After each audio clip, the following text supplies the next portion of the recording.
ఆలు కుర్మా ఎప్పుడూ ఒకేలా కాకుండా ఇలా ఒకసారి ట్రై చేసి చూడండి. టేస్ట్ అయితే చాలా చాలా బాగుంటుంది.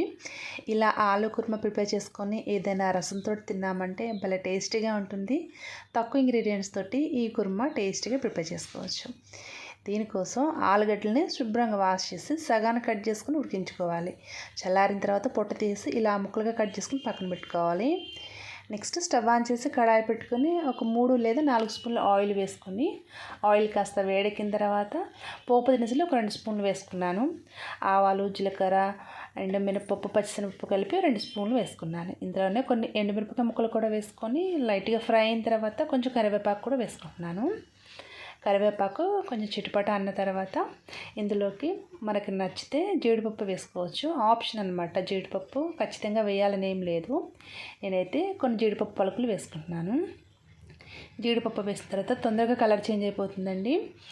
సో 1 నిమిషం పాటు కలుపుకున్న తర్వాత ఇప్పుడు ఇందులోకి సన్నగా పొడవుగా కట్ చేసిన ఉల్లిపాయ ముక్కలు వేసుకోవాలి. ఉల్లిపాయ ముక్కలు ఎన్ని ఎక్కువగా వేసుకుంటే ఈ కుర్మా టేస్ట్ అంత బాగుంటుందండి. నేనైతే 2 మీడియం సైజు ఉల్లిపాయలని ఇలా కట్ చేసుకుని వేసుకుంటున్నాను.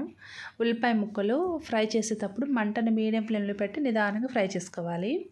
ఈ ఉల్లిపాయ ముక్కలు ఫ్రై అయ్యేలోగా ఇక్కడ నేను మసాలా కారం ప్రిపేర్ చేసుకుంటున్నాను. ఈ కారం కోసం మిక్సీ జార్ తీసుకొని మనం తినే కారానికి తగ్గట్టుగా పచ్చిమిరపకాయలు వేసుకోవాలి. ఇక్కడ నేను ఎండు కారం అయితే యూజ్ చేయట్లేదండి. మాకు సరిపడా కారం పచ్చిమిరపకాయలతో అడ్జస్ట్ చేస్తున్నాను. ఇందులోనే 5-6 వెల్లుల్లి రెబ్బలు, 1 ఇంచు అల్లం ముక్క, కొత్తిమీర వేసేసుకుని పరగ్గా మిక్సీ పట్టుకొని రెడీగా పక్కన పెట్టుకోవాలి. ఈ కూర టేస్ట్ అంతా కూడాను ఈ కారంలోనే ఉంటుందండి.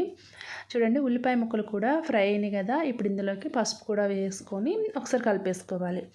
ఇలా చక్కగా మగ్గిన తర్వాత ఇప్పుడు ఇందులోకి మనం రెడీ చేసి పెట్టుకున్న పచ్చిమిరపకాయల కారం వేసుకోవాలి. పచ్చిమిరపకాయల కారం వేసిన తర్వాత పచ్చివాసన పోయి చక్కగా ఫ్రై చేసుకోవాలి. అప్పుడే కూర టేస్టీగా ఉంటుంది. పచ్చిగా ఉందంటే టేస్ట్ పూర్తిగా మారిపోతుంది. చక్కగా ఈ పచ్చిమిరపకాయల కారం మగ్గిపోయి ఆయిల్ పైకి రిలీజ్ అవ్వాలన్నమాట. అప్పుడే ఈ కూర టేస్ట్ బాగుంటుంది. చూడండి, ఇలా ఒకసారి కలుపుకున్న తర్వాత ఇప్పుడు ఇందులోకి రుచి సరిపడా సాల్ట్ వేసుకోవాలి. సాల్ట్ వేసిన తర్వాత అంతా ఒకసారి ఈవెన్గా కలిపేసుకొని చక్కగా నిదానంగా కలుపుకుంటూ ఉంటే మొత్తం అంతా మగ్గిపోయి ఆయిల్ సెపరేట్ అవుతుంది. చూడండి, ఇలా సెపరేట్ అవ్వాలన్నమాట ఆయిల్. ఇప్పుడు ఇందులోకి మనం ముందుగానే ఉడికించి కట్ చేసుకున్న బంగాళదుంప ముక్కలు ఉన్నాయి కదా, అవి వేసుకోవాలి. ఈ ముక్కలు వేసిన తర్వాత మంటని సిమ్లోకి అడ్జస్ట్ చేసుకొని ఈవెన్గా కలిపేసుకోవాలండి. మీరు కావాలనుకుంటే కొన్ని ముక్కలు చితిపేసుకోవచ్చు. కొంచెం చిక్కగా ఉంటుందన్నమాట కూర. లేదంటే ముక్కలుగా కావాలనుకుంటే లైట్గా కలుపుకుంటే సరిపోతుంది. ఇలా అడుగు పట్టకుండా నిదానంగా కలుపుకోవాలి. ఈ మసాలా అంతా కూడా ముక్కలో పట్టేంత వరకు చక్కగా మిక్స్ చేసుకోవాలి. ఇలా అంతా కలిపేసుకున్న తర్వాత ఇప్పుడు ఇందులోకి ఒక 1/2 చెంచా మసాలా పొడి వేసుకుంటున్నాను. ఈ మసాలా పొడి నేను ఇంట్లోనే తయారు చేసుకున్నాను. ఈ మసాలాలో ఎక్కువగా ధనియాల క్వాంటిటీ ఉంటుందండి. సో అందు గురించి ఒక 1/2 స్పూన్ వేసుకుంటున్నాను. మసాలా పొడి వేసిన తర్వాత అంతా ఒకసారి మిక్స్ చేసుకొని మూత పెట్టి ఒక 2-3 నిమిషాల పాటు మగ్గించేసుకోవాలి. మధ్యలో కలుపుకుంటూ ఒక 2-3 నిమిషాల పాటు మగ్గించుకున్నామంటే పచ్చిమిరపకాయల కారం కానీ మసాలా కానీ చక్కగా ఆలు ముక్కలకు పట్టి టేస్టీగా ఉంటుంది ఈ కుర్మా. ఇలా కలుపుకుంటూ ఉంటే మనకి ఆలు కుర్మా రెడీ అవుతుందండి. చాలా సింపుల్ ప్రాసెస్లో ఈజీగా ప్రిపేర్ చేసుకోవచ్చు. ఈ కుర్మా టేస్ట్ అంతా కూడా పచ్చిమిరపకాయ కారంలోనే ఉంటుందన్నమాట.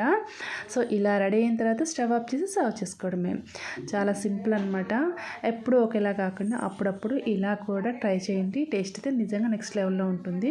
సో మరి ఈ వీడియో మీకు నచ్చినట్టయితే లైక్ చేసి అలాగే నా ఛానల్ సబ్స్క్రైబ్ చేయండి. Thank you for watching.